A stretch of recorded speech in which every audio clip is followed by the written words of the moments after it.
Malatya'dan geldim. Malatya'mızın çok güzel kara üzüm pekmezi, dut pekmezini %100 saf doğal Van halkına getirdik. Yanı sıra ne yaptık? Bakın burada tahin değirmenimiz var. Taş değirmen. Sıcak çekim yapıyoruz. Susama tuz taze, katkı karışımı yok. Hile vurdu. Tamamen saf susamdan tahin çekiyoruz. Ve indirimli fiyatları tüm Van halkını bekliyoruz kardeşim.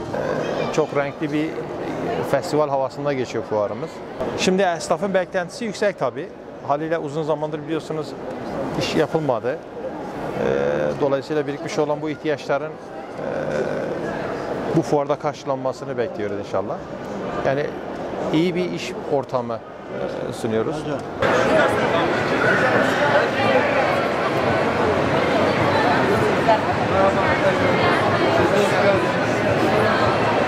Benim hakkımı helal etmem ben sana. Valla. Evet. Bir yaşamını düşünüyorsan. 12 milyar var. Hemen öyle. Emekçi adamız yani. Başkanım, arkadaşlar, geçen sefer kutup geldik. Bu şekilde gelecekler. Araba 4 milyar. Onlar bize var, standlar onlar veriyor ya. Merhaba, merhaba. Hoş geldiniz. Nasılsınız? İyisiniz? İyi, siz nasılsınız? Teşekkür ederiz. Hayırlı kazançlar diliyorum. Çok güzel. Hoş geldiniz. Nasıl gidiyor? Bursa'dan çok Yeni yeni. konuşmaya başlayacak inşallah. Biraz böyle seyircilerimize zamanlar olacak. Haklarında mutluluk var. Hayırlı işler diliyoruz sizlere. Teşekkürler.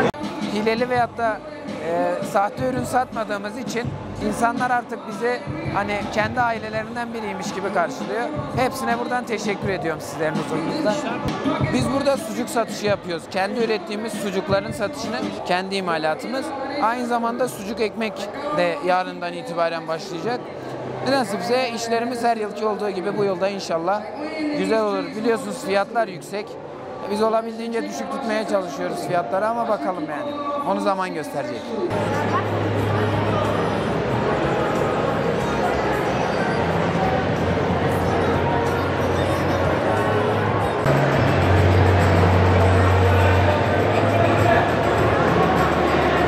Kocaeli'den geldik, İzmit'ten. İzmit'ten geliyoruz kendimiz. İzmit'in orijinal pişmanesini yapıyoruz. Yapılışı un, yağ, şekerden oluyor. Herhangi bir katkı maddesi yok kesinlikle. Şekeri kaynatıyoruz biz. Yaklaşık 160-170 derece. 170 derece kaynadıktan sonra mermerimiz var. Mermere döküyoruz. Mermerde soğutuyoruz. Soğuttuktan sonra onu halka haline getiriyoruz. Özleştiriyoruz. Özledikçe şeker beyaz kısmını alıyor. Beyazladıktan sonra tepsinin üstüne atıyoruz halka halinde.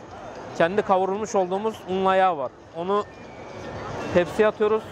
Şekerle beraber katlaya katlaya pişmaniye haline geliyor. Katlandıkça pişmaniye oluyor.